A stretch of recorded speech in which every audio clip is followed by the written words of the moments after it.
Thank you, Mr. Chairman. Secretary Hegseth, I'd like to clarify a few important details for the record. When you texted the launch time for F-18s going into combat over enemy territory facing anti-aircraft missiles on an unclassified signal chat, did that launch time come from Central Command, yes or no?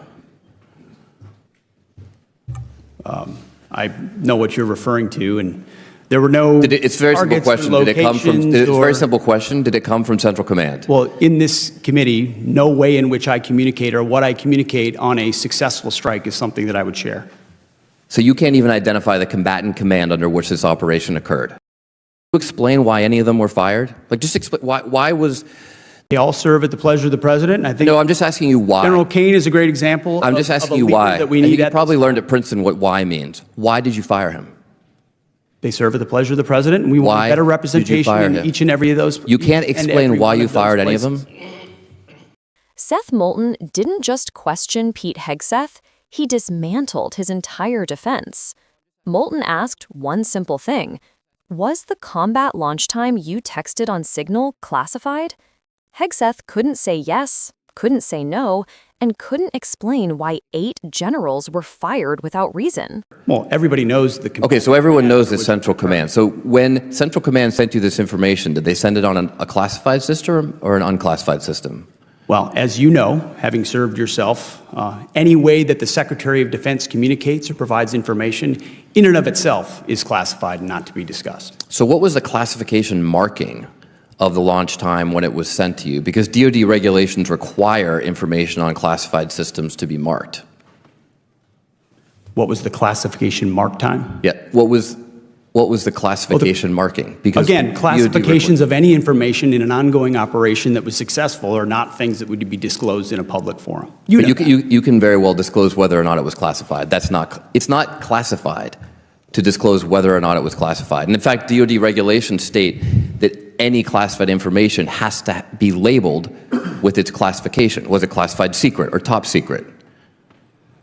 What's not classified is that it was an incredibly successful mission against the Houthis. Okay, so it was classified. So are you trying to say that the information was unclassified? I'm not trying to say anything. That's what I thought. You're not saying that. So you took classified information from Central Command that had a classification marking on it, because that's what's required by DoD regulations, and you put it on an unclassified system. So we're going to get a report in a few days from the DoD Inspector General. And if the DoD Inspector General finds what is pretty obvious, both to you smiling there in the witness seat and to all of us up here, that the information was, in fact, classified, do you plan to take any accountability for that? As I pointed out at the time... you said that accountability is back. Does that not apply to you? As I said at the time, Congressman, there were no names, targets, locations, units, routes, sources, methods, no classified information. Okay, so if it comes back that it is classified, will you take accountability or not?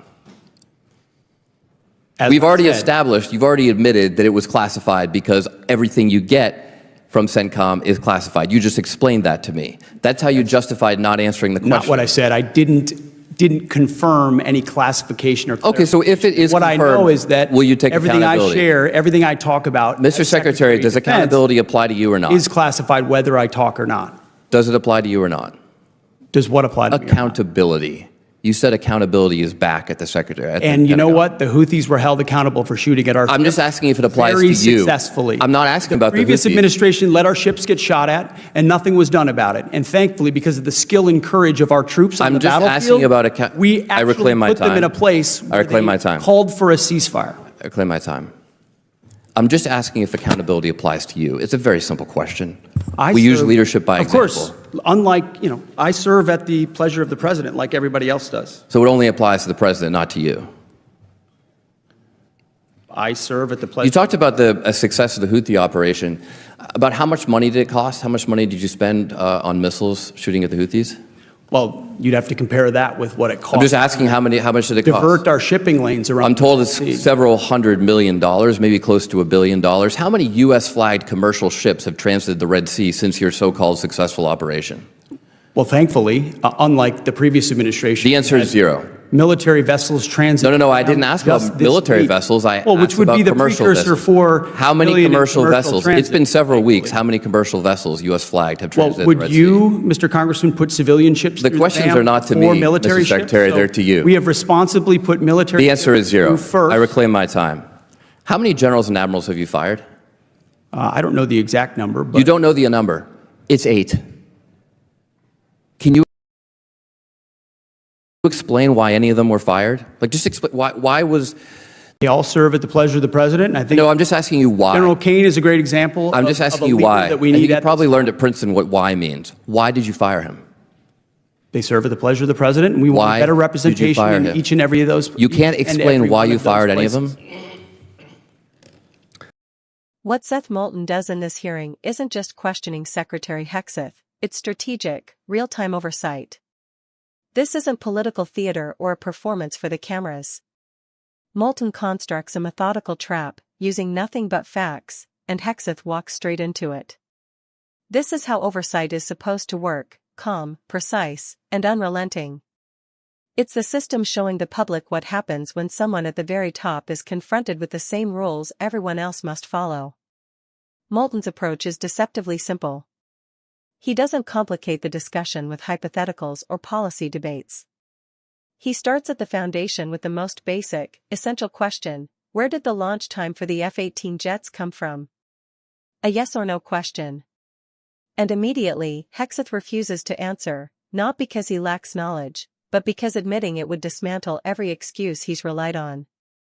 Moulton then highlights the stakes. If the launch time originated from Central Command, it passed through a classified system with required markings. That's how Department of Defense rules work: classified information must always be labeled. There's no ambiguity, no room for interpretation, and no way to pretend the rules don't apply. Moulton presses further: what was the classification marking?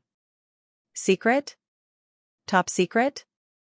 Every time Hegseth tries to deflect, citing mission success, the threat from the Houthis, or the previous administration, Moulton brings the focus back to the core issue: putting classified operational details on an unclassified messaging platform is a violation.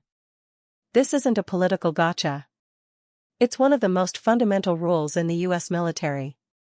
Every service member learns this from day one: mishandling classified information can end a career instantly. That's why Moulton keeps circling back to one word: accountability. It's the central thread of the entire exchange. Moulton then uses Hegseth's own logic against him. Hegseth argues that anything he receives as Secretary of Defense is inherently classified. On paper, that sounds reasonable. But in practice, it becomes a trap. If all communications he receives are classified, then sending them through an unclassified system is still a violation. Moulton exposes the contradiction in real time, leaving Hegseth with no credible escape. The questioning deepens when Moulton addresses the firing of 8 generals and admirals. Hegseth offers no explanation or justification, stating only that they serve at the president's pleasure. This isn't oversight, it's unchecked power, shielded by political language. By refusing to explain his actions, Hegseth confirms Moulton's point without even realizing it. What this hearing exposes isn't just a mishandled message or a single lapse in judgment. It reveals a pattern: a top official treating classification like a prop, accountability like an optional accessory, and oversight like a nuisance. In a system built on discipline, trust, and consistency, this isn't just reckless. It's dangerous. For the audience, the lesson is clear. The loudest battles in government aren't always the ones on television or trending online. The real fights happen in quiet, precise moments where a knowledgeable official forces a powerful leader to confront the rules they expect everyone else to obey. That's how democracy survives. That's how institutions maintain integrity. Moulton's technique also highlights the value of methodical questioning. He isolates key points, revisits them, and ensures Hegseth addresses them directly. Attempts to evade or distract are neutralized.